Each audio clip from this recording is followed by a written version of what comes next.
Morning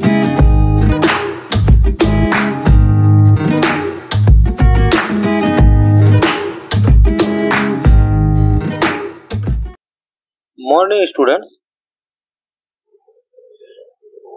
আজকে আমরা প্রবাহী তড়িৎ বা চলতড়িৎ অধ্যায়ের শেষের অংশ, যেখানে তোমাদের ওই একমুখী প্রবাহ, পরিবর্তী প্রবাহ, বৈদ্যুতিক জেনারেটর এবং যে গৃহস্থালীর বৈদ্যুতিক বর্তনী যেগুলো আছে সেই অংশ নিয়ে আলোচনা করব। তো এর আগে তোমরা আবেশ সম্পর্কে জেনে এসেছো। আবেশে তড়িৎচুম্বকীয় যে আবেশ, সেই তড়িৎচুম্বকীয় আবেশে তোমাদের আবেশ সম্পর্কিত যে ফ্যারাডের সূত্র, ফ্যারাডের সূত্র এবং লেঞ্জের সূত্র, সেগুলো তোমরা পড়েছো। তো এই যে ফ্যারাডের সূত্র, লেঞ্জের সূত্র আবেশ সম্পর্কিত, সেখানে তোমরা পড়েছো যে কোনো তড়িৎচুম্বকীয় আবেশের ফলে যে আবিষ্ট তড়িৎ প্রবাহ উৎপন্ন হয়। তো এই যে আবিষ্ট তড়িৎ প্রবাহ আমরা পাচ্ছি, সেই আবিষ্ট তড়িৎ প্রবাহ নিয়েও কিন্তু এখানে বৈদ্যুতিক জেনারেটরে মূলত আবিষ্ট তড়িৎ প্রবাহের নিয়ে আলোচনা করব আমরা। তো প্রথমে আমরা আলোচনা করছি একমুখী প্রবাহ এবং পরিবর্তী প্রবাহ নিয়ে। তাহলে একমুখী প্রবাহ কাকে বলবো? এই যে ব্যাটারি বা তড়িৎ কোষ, এই ব্যাটারি বা তড়িৎ কোষের তোমরা জানো দুটো মেরু থাকে, একটি ধনাত্মক এবং একটি ঋণাত্মক। সেই ধনাত্মক এবং ঋণাত্মক এই দুটো মেরু বা দুই প্রান্তের মধ্যে যদি একটি রোধকে যোগ করে দেওয়া হয়, তাহলে দেখা যায় সেই রোধের মধ্যে একটি স্থির মানের একটি তড়িৎ প্রবাহ পাচ্ছি, এবং সেই যে তড়িৎ প্রবাহ সেটি সর্বদা একমুখী ক্রিয়া, একমুখী একই অভিমুখে প্রবাহিত হয়।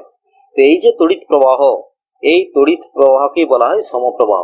তো একমুখে প্রবাহ বলতে এই যে তড়িৎ প্রবাহ সেটি সবসময় ধনাত্মক, ব্যাটারির যে ধনাত্মক প্রান্ত, সেই ধনাত্মক প্রান্ত থেকে ঋণাত্মক প্রান্তের দিকে প্রবাহিত হয়। আর এর আগে তোমরা পড়েছো যে আমরা তড়িৎ প্রবাহের যে অভিমুখ সেটি আমরা ধরি কোন দিকে না, ইলেকট্রন যেদিকে যায় তার ঠিক উল্টো দিকে। অর্থাৎ ইলেকট্রন ব্যাটারির ঋণাত্মক প্রান্ত থেকে ধনাত্মক প্রান্তের দিকে যায়, এবং আমরা তড়িৎ প্রবাহকে ধরি ধনাত্মক প্রান্ত থেকে ঋণাত্মক প্রান্তের দিকে। তো এটা তোমাদের খেয়াল রাখতে হবে। তো এই যে স্থির মানের যে একমুখী তড়িৎ প্রবাহ, এই স্থির মানের একমুখী তড়িৎ প্রবাহই হলো সমপ্রবাহ বা একমুখী প্রবাহ। তো তোমরা লেখচিত্রে দেখতে পাচ্ছ যে সময় অক্ষকে এক্স অক্ষের দিক বরাবর সময় অক্ষকে প্রকাশ করা হয়েছে এবং ওয়াই অক্ষের দিক বরাবর প্রবাহ মাত্রাকে প্রকাশ করা হয়েছে। তাহলে সমপ্রবাহের যে লেখচিত্র সেটি আমরা পাবো এক্স অক্ষের সমান্তরাল একটি সরল রেখা। এই যে সমান্তরাল সরল রেখা, এই সমান্তরাল সরল রেখার সাহায্যে বোঝা যায় যে সময়ের সাথে সাথে প্রবাহ মাত্রার অভিমুখ একই থাকে এবং তার মানের কোনো পরিবর্তন হয় না। এটি হলো সমপ্রবাহ বা একমুখী প্রবাহ।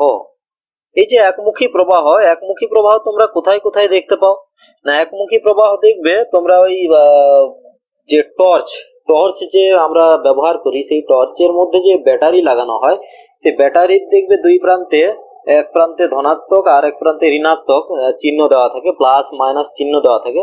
অর্থাৎ সেখানে যে তড়িৎ প্রবাহ আমরা পাই, সেই তড়িৎ প্রবাহ হচ্ছে সমপ্রবাহ বা একমুখী প্রবাহ। এরপরে আমরা আলোচনা করব পরিবর্তী প্রবাহ নিয়ে। তাহলে পরিবর্তী প্রবাহটা কি না, সময়ের সাথে সাথে যদি তড়িৎ প্রবাহের মান এবং অভিমুখের পরিবর্তন হয়, তখনই আমরা সেই প্রবাহকে বলবো পরিবর্তী প্রবাহ। তো এই যে প্রবাহ মাত্রার যে মান, সেই প্রবাহ মাত্রার মান এখানে পর্যায়ক্রমিক ভাবে পরিবর্তন হয়। অর্থাৎ একটি নির্দিষ্ট মান নির্দিষ্ট সময় অন্তর অন্তর ওই মানের পর্যায়ক্রমে পরিবর্তন ঘটতে থাকে এবং নির্দিষ্ট সময় অন্তর ওর অভিমুখের পরিবর্তন হয়। এই ধরনের প্রবাহকে আমরা বলবো পরিবর্তী প্রবাহ। ছবিতে তোমরা লেখচিত্রে দেখতে পাচ্ছ যে এটা একটি পরিবর্তী প্রবাহের লেখচিত্র। তো এখানে দেখো প্রথমে প্রবাহ মাত্রা ম্যাক্সিমাম হচ্ছে ধনাত্মক দিকে, তারপর ঋণাত্মক দিকে, তারপর আবার ধনাত্মক দিকে। এইভাবে যে পরিবর্তন হচ্ছে, অর্থাৎ এখানে তোমার মানেরও পরিবর্তন হচ্ছে। কারণ দেখো, প্রথমে প্রবাহ মাত্রা যখন শুরু হয় তখন প্রবাহ মাত্রা শূন্য হওয়ার পরে পজিটিভ হয়, ম্যাক্সিমাম মান হয়, তারপর জিরো হয়, আবার জিরো হওয়ার পর নেগেটিভ হওয়ার পর আবার জিরো দিয়ে আবার পজিটিভ। তাহলে এই যে পরিবর্তন হচ্ছে, মানের পর্যায়ক্রমিক পরিবর্তন হচ্ছে, এটা পরিবর্তন আমরা পাচ্ছি, এর মানেরও পরিবর্তন পাচ্ছি এবং অভিমুখেরও পরিবর্তন হচ্ছে, কারণ একবার প্লাস হচ্ছে একবার মাইনাস হচ্ছে। তো এই ধরনের যে প্রবাহ, এই প্রবাহটাকে বলবো আমরা পরিবর্তী প্রবাহ। তো পরিবর্তী প্রবাহ কোথায় ব্যবহার হয় না, পরিবর্তী প্রবাহ অনেক বেশি ব্যবহার হয়। আমাদের যে সমপ্রবাহ তার তুলনায় পরিবর্তী প্রবাহ বেশি ব্যবহার হয়, কারণটা আমি এর পরে আলোচনা করছি। তো পরিবর্তী প্রবাহ তো আমরা বাড়ির যে বিভিন্ন ধরনের যে বৈদ্যুতিক সরঞ্জাম, সেখানে পরিবর্তী প্রবাহ, এই যে বাড়ির যে প্রবাহ সেটি পরিবর্তী প্রবাহ, এবং বিভিন্ন ধরনের যে বৈদ্যুতিক সরঞ্জাম সেখানে কিন্তু পরিবর্তী প্রবাহই কাজে লাগে। যেমন তোমার টিভি, ফ্যান, বিভিন্ন ধরনের যে আরো বৈদ্যুতিক সরঞ্জাম আছে সেখানে পরিবর্তী প্রবাহই আমরা ব্যবহার করি। এরপরে ওর ভেতরে আবার সেখানে পরিবর্তী প্রবাহকে কিছু কিছু যে আমাদের ইলেকট্রনীয় যে যন্ত্রপাতি আছে সেগুলোতে আবার তাকে ডিসিতে রূপান্তরিত করা হয়, অর্থাৎ সমপ্রবাহে রূপান্তরিত করা হয়, সেগুলো পরে তোমরা আবার পড়বে। তো মূলত আমরা এখানে এসি ব্যবহার করছি। তো এই যে এসি এবং ডিসি, এই এসি ডিসির মধ্যে সুবিধা কার বেশি? দেখো, ডিসি অপেক্ষা এসির সুবিধা বেশি। তো ডিসি অপেক্ষা এসির সুবিধা কেন বেশি? প্রথমত, এই যে বিভিন্ন যে পাওয়ার স্টেশন অর্থাৎ যে বিদ্যুৎ উৎপাদন কেন্দ্র আছে, সেখানে এসি উৎপাদিত না হয়ে যদি ডিসি উৎপাদিত হতো তাহলে কি হতো? দেখো, ডিসি যদি উৎপাদিত হতো তাহলে আমরা ওই ভোল্টেজটাকে বাড়িয়ে ডিসির ক্ষেত্রে তার প্রবাহ মাত্রাটাকে কমাতে পারতাম না। এবার প্রবাহ মাত্রা যদি না কমানো যায়, সেক্ষেত্রে প্রবাহ মাত্রা বেশি হলে জুল ক্রিয়ার ফলে বেশি পরিমাণে তাপ উৎপন্ন হতো। এই বেশি পরিমাণে তাপ উৎপন্ন হলে তড়িৎ শক্তির বেশিরভাগটাই কিন্তু তাপ শক্তিতে রূপান্তরিত হতো। তো এই তাপ শক্তি হিসেবে যদি নষ্ট হয় তাহলে আমরা বেশি পরিমাণে তড়িৎ শক্তি পাবো না। আবার এসির ক্ষেত্রে কি সুবিধা না, এসির ক্ষেত্রে সুবিধা হচ্ছে এই যে এসির ক্ষেত্রে আমরা ভোল্টেজটাকে বাড়িয়ে প্রবাহ মাত্রাটাকে কমাতে পারি। প্রবাহ মাত্রাটাকে কমালে কি হয়, সেক্ষেত্রে তাপ শক্তি কম পাওয়া যায়, অর্থাৎ নষ্ট কম হয়। তো এইভাবে আমরা কি করি, তার ভোল্টেজটাকে বাড়িয়ে এক জায়গা থেকে আরেক জায়গায় আমরা পাঠাতে পারি, ওই তড়িৎ শক্তিকে পাঠাতে পারি। পাঠানোর পর যেখানে আমাদের যেরকম প্রয়োজন সেইখানে আমাদের বিভিন্ন ধরনের ট্রান্সফরমার ব্যবহার করে, অর্থাৎ যাকে বলা হচ্ছে রূপান্তরক, সেই রূপান্তরক ব্যবহার করে আমরা আবার তার ভোল্টেজটা কমিয়ে আনতে পারি। তো এই যে রূপান্তরক বা ট্রান্সফরমার, এগুলো মূলত দুই প্রকারের। একটাকে বলা হয় স্টেপ আপ বা আরোহী, আর একটাকে বলা হয় স্টেপ ডাউন বা অবরোহী। স্টেপ আপ যে ট্রান্সফরমার, তার সাহায্যে আমরা ভোল্টেজটাকে বাড়াতে পারি। স্টেপ ডাউন যে ট্রান্সফরমার, তার সাহায্যে আমরা ভোল্টেজটাকে কমাতে পারি। তো এসির ক্ষেত্রে এই সুবিধাটি আছে, যেটি ডিসির ক্ষেত্রে কিন্তু সুবিধাটাই আমরা পাই না। তো এই জন্য কি হয় যে এসির তুলনায় কিন্তু ডিসির তুলনায় কিন্তু এসি ব্যবহার করা সুবিধাজনক। আর দ্বিতীয়ত এসির যে উৎপাদন এবং যে বন্টন, তা কিন্তু ডিসির তুলনায় সহজ এবং কম ব্যয়বহুল। অর্থাৎ আমরা সহজেই এসিকে উৎপাদিত করতে পারি এবং বিভিন্ন জায়গায় তাকে পাঠাতেও পারি, তাকে ডিস্ট্রিবিউট করতে পারি। তো তাই ডিসির তুলনায় এসির সুবিধা অনেক বেশি। এরপর আমরা আলোচনা করব জেনারেটর নিয়ে, বৈদ্যুতিক জেনারেটর বা ডায়নামো। তো এই বৈদ্যুতিক জেনারেটর বা ডায়নামো কাকে বলবো? নাই যে তোমরা এর আগে পড়েছো তড়িৎচুম্বকীয় আবেশ। তো সেই তড়িৎচুম্বকীয় আবেশটাকে কাজে লাগিয়ে যখন আমরা যান্ত্রিক শক্তি থেকে তড়িৎ শক্তি পাচ্ছি যে যন্ত্রের সাহায্যে, সেই যন্ত্রটাকে আমরা বলবো জেনারেটর বা ডায়নামো। তো এই যে ডায়নামো বা বৈদ্যুতিক জেনারেটর, সেই বৈদ্যুতিক জেনারেটর মূলত দুই প্রকারের। একটি হলো এসি ডায়নামো বা এসি জেনারেটর, এবং আর একটি হলো ডিসি ডায়নামো বা ডিসি জেনারেটর। তো এই জেনারেটরের ক্ষেত্রে মূলত কি হয় না, জেনারেটরের ক্ষেত্রে একটি কুণ্ডলী থাকে, সেই কুণ্ডলীকে একটি চৌম্বক ক্ষেত্রের মধ্যে আবর্তন করানো হয়। তো চৌম্বক ক্ষেত্রের মধ্যে যখন আবর্তন করানো হয়, তখন তোমরা আবেশ থেকে জেনেছো যে তার সাথে একটা চৌম্বক প্রবাহের পরিবর্তন ঘটে, কুণ্ডলীর সঙ্গে সংশ্লিষ্ট যে চৌম্বক প্রবাহ, সেই চৌম্বক প্রবাহের পরিবর্তন ঘটে। এই পরিবর্তনের ফলে কুণ্ডলীর দুটো প্রান্তের মধ্যে একটি তড়িৎ চালক বলের সৃষ্টি হয়। তো তখন সেটি একটি তড়িৎ উৎস হিসেবে কাজ করে, কারণ তড়িৎ চালক বল যদি আমরা পাই সেখান থেকে আমরা তড়িৎ প্রবাহ পাবো, অর্থাৎ আবিষ্ট প্রবাহ পাবো, তাহলে সেটি একটি তড়িৎ উৎস হিসেবে কাজ করে।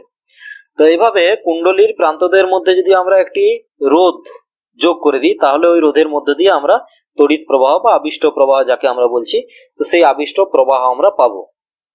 তো ডায়নামোর যে মূল যে অংশগুলো, সেই মূল অংশগুলো হলো চারটি। একটি হলো ক্ষেত্র চুম্বক, অর্থাৎ যেটি স্থায়ী যে অশ্বক্ষুরাকৃতি চুম্বক এখানে ব্যবহার করা হয়, অর্থাৎ যার মাঝখানে ওই কুণ্ডলীকে ঘোরানো হয়, সেটি বলা হচ্ছে ক্ষেত্র চুম্বক। দ্বিতীয় হচ্ছে আর্মেচার কুণ্ডলী, অর্থাৎ ক্ষেত্র চুম্বকের মাঝে যে একটি ওই পাক সংখ্যা বিশিষ্ট যে কুণ্ডলী থাকে, অনেকগুলো পাক দেওয়া থাকে কুণ্ডলীতে, সেই যে কুণ্ডলী, সেই কুণ্ডলীকে বলা হয় আর্মেচার কুণ্ডলী, যেটি ওই মেরুদয়ের মধ্যে আবর্তন করতে পারে। এছাড়া আছে 3 number slip ring. Slip ring ওই কুণ্ডলীর সঙ্গে যুক্ত থাকে, যে ধাতব রিং যেগুলি কুণ্ডলীর সাথে আবর্তন করে, সেগুলোকে বলা হয় স্লিপ রিং।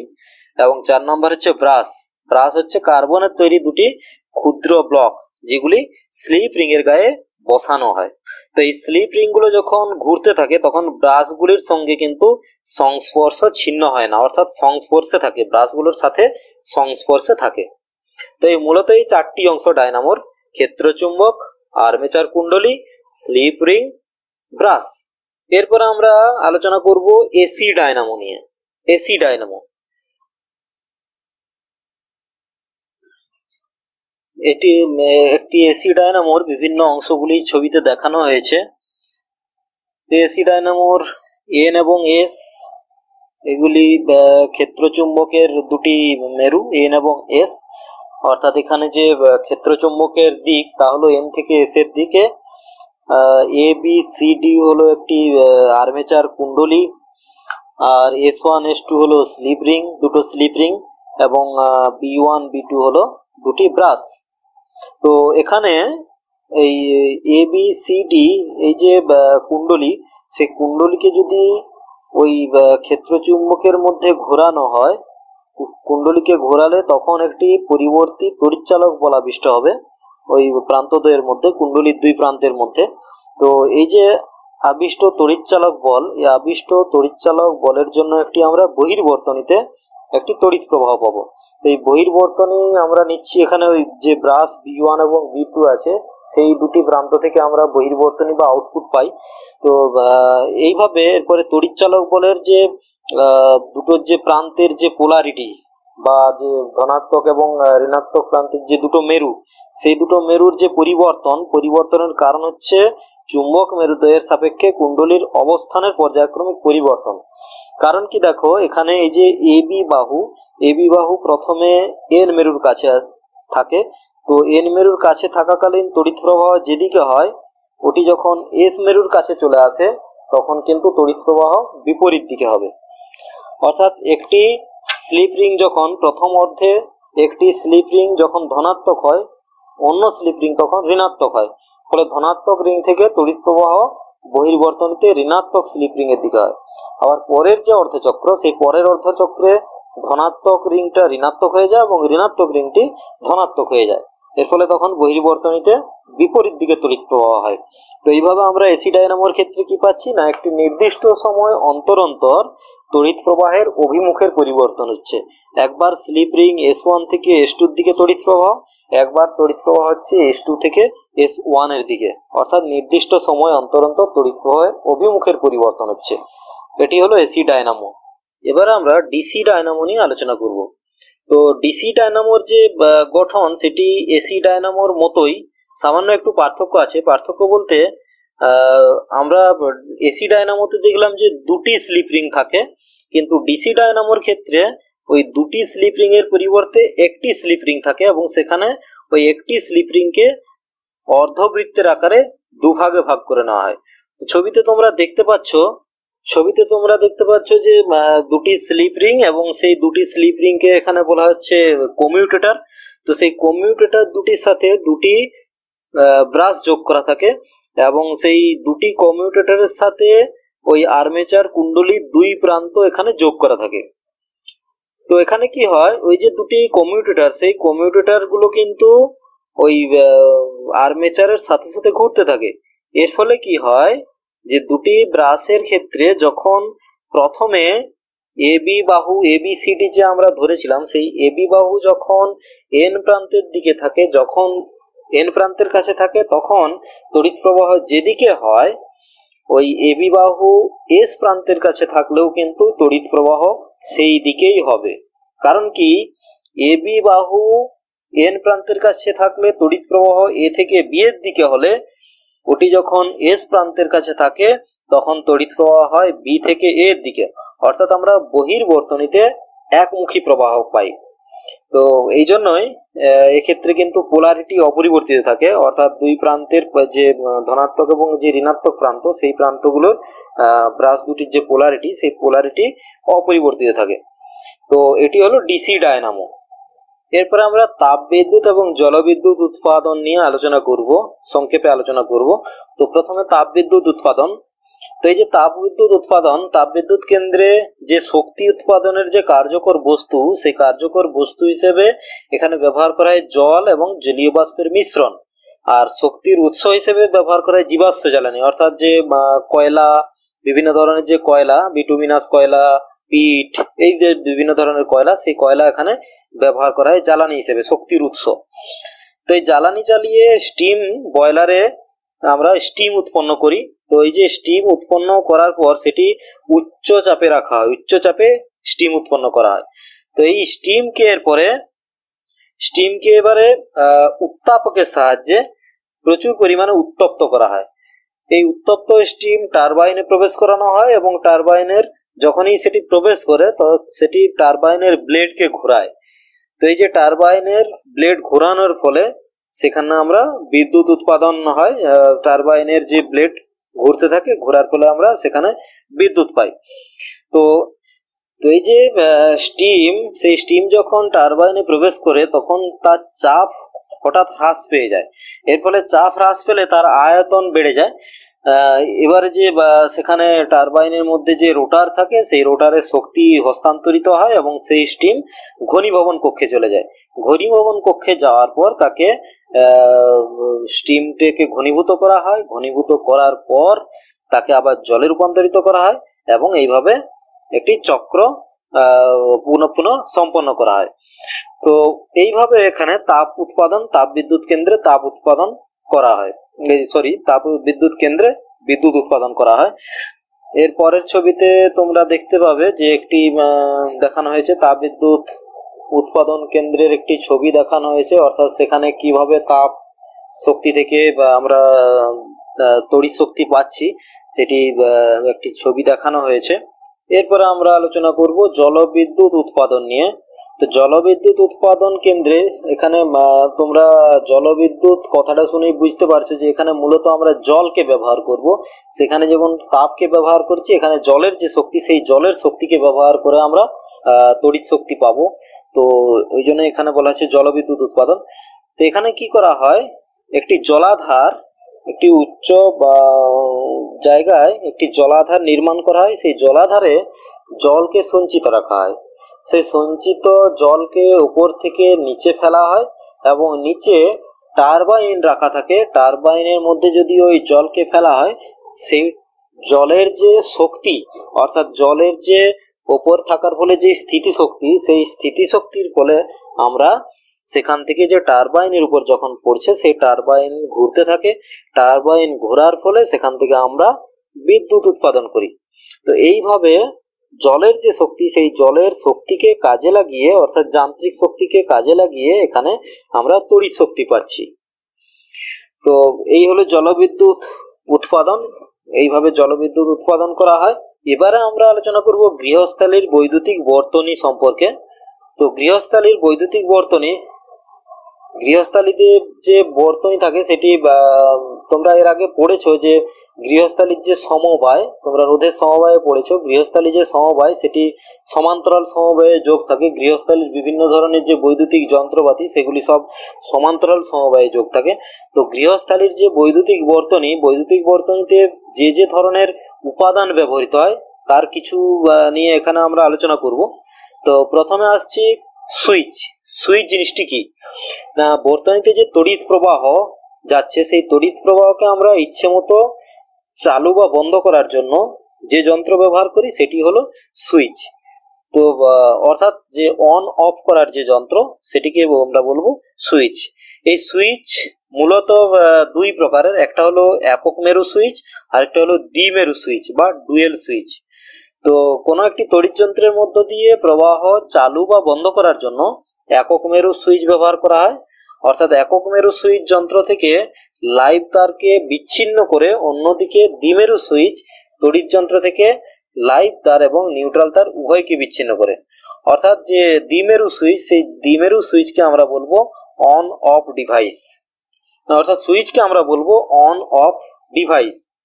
এরপর আসছি সকেট। সকেট কি না, সকেট হলো তড়িৎ বর্তনীতে ব্যবহৃত দৃঢ় সংলগ্ন একটি বস্তু যার মধ্যে প্লাগ আটকানো হয়, সেটিকে আমরা বলবো সকেট।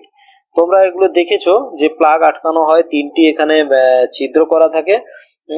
তিনটি ছিদ্রের মধ্যে একটি তিনটি ছিদ্রের মধ্যে যে বড় ছিদ্র, সেই বড় ছিদ্রটি আর্থ কানেকশনের জন্য থাকে এবং বাকি দুটির মধ্যে সাধারণত ওই ডান দিকের যে ছিদ্র সেটি লাইভ তারের এবং বাম দিকের যে ছিদ্র সেটি নিউট্রাল তারের কানেকশনের জন্য রাখা থাকে। তো আমরা যে লাইভ তার এবং নিউট্রাল তার নিয়ে বলছি, এরপরে ওইগুলো সম্পর্কে আলোচনা করছি। তাহলে লাইভ তার কি না, লাইভ তার হচ্ছে যে তারের মাধ্যমে গৃহে তড়িতের সরবরাহ করা হয়। আমরা যে বিদ্যুৎ উৎপাদন কেন্দ্র সম্পর্কে পড়েছি এর আগে, সেই বিদ্যুৎ উৎপাদন কেন্দ্র ও বন্টন কেন্দ্র, সেই বন্টন কেন্দ্র থেকে বাড়িতে যে তারের মাধ্যমে তড়িৎ সরবরাহ করা হয় সেটি হলো লাইভ তার। তো এতে বাড়িতে আমরা জানি যে বাড়িতে 220 ভোল্ট বিদ্যুৎ থাকে। তো এই যে লাইভ তার, এতে 220 ভোল্ট বিদ্যুৎ থাকে। তো বৈদ্যুতিক যন্ত্রের যে নমনীয় যে কেবল অর্থাৎ ফ্লেক্সিবল যে তার থাকে, ফ্লেক্সিবল কেবল, তো সেখানে লাইভ, নিউট্রাল এবং আর্থ তার প্রবেশ করানো থাকে। তো এই যে নিরাপত্তার কারণে এই তারগুলির কিন্তু অন্তরক আস্তরণের রং বিভিন্ন করা হয়।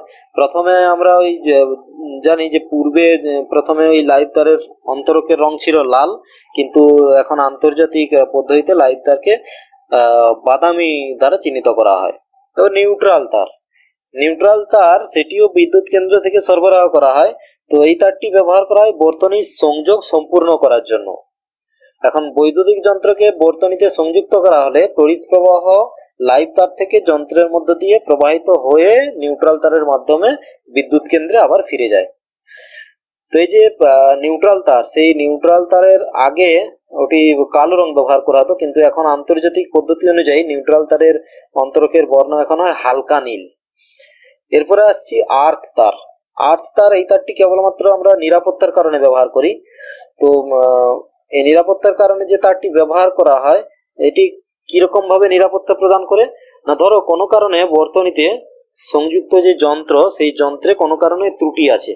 ত্রুটি থাকলে সেখানে যে ধাতব ঢাকনা, সেই ধাতব ঢাকনার সাথে যদি লাইভ তারের সংযোগ হয়, সেক্ষেত্রে লাইভ তার থেকে আর তারে সেক্ষেত্রে কি হয় যে ধাতব ঢাকনার সাথে যদি লাইভ তারের সংযোগ হয়, সেক্ষেত্রে কিন্তু শক লাগার সম্ভাবনা থাকে, অর্থাৎ দুর্ঘটনা ঘটার সম্ভাবনা থেকে যায়। তখন কি হয় যে এই যে লাইভ তার, সেখান থেকে আর্থ তারে প্রচুর পরিমাণে তড়িৎ প্রবাহ যায়। এর ফলে কি হয় না না বর্তনীতে ফিউজ, যে সেই ফিউজ তার গলে গিয়ে বর্তনী থেকে যন্ত্রটিকে বিচ্ছিন্ন করে, এর ফলে দুর্ঘটনা রোধ করে। তো আগে আর্থ তারের যে রং সেটি ছিল সবুজ, তো এখন আন্তর্জাতিক পদ্ধতি অনুযায়ী হয়েছে সবুজ বা হলুদ। এরপরে আসছি মেন সুইচ। মেন সুইচ হলো একটি দ্বিমেরু সুইচ। তো এটি ওই ডিস্ট্রিবিউশন বোর্ডে ব্যবহৃত হয়। মেন সুইচ তোমরা দেখবে সুইচ অন অফ করার জন্য ব্যবহার হয়। তো এই যে মেন যে আমাদের মিটার যেটি থাকে, কারেন্টের যে মিটার, সেই মিটারের পাশেই দেখবে মেন সুইচ রাখা থাকে। তো সেটি ওই কোনো কারণে যদি বর্তনীতে ওভারলোডের ঘটনা ঘটে, সেক্ষেত্রে মেন সুইচের সঙ্গে যুক্ত যে ফিউজ, সেই ফিউজটি অফ হয়ে যায়। তো এর ফলে ওই মেন্স থেকে বর্তনীতে ক্ষমতা সরবরাহ বন্ধ হয়ে যায় এবং ওভারলোড জনিত অগ্নিকাণ্ডের হাত থেকে আমরা রক্ষা করতে পারি ঘরকে। আবার বর্তমানে কিন্তু মেন সুইচের বদলে অনেক ক্ষেত্রে এমসিবি যাকে বলা হচ্ছে মিনিয়েচার সার্কিট ব্রেকার, তো বা মেকানিক্যাল সার্কিট ব্রেকার, সেগুলি ব্যবহার করা হয়। তো এই এমসিবির ক্ষেত্রে কি হয়, কোনো কারণে যদি শর্ট সার্কিট বা কোনো দুর্ঘটনা ঘটে, সেক্ষেত্রে কিন্তু এমসিবি তার আগেই এমসিবি অফ হয়ে যায়। অর্থাৎ এমসিবির যে সুইচ সেটি উপরের দিকে অন এবং নিচের দিকে নামিয়ে দিলে অফ, সেটি অটোমেটিক কিন্তু অফ হয়ে যায়।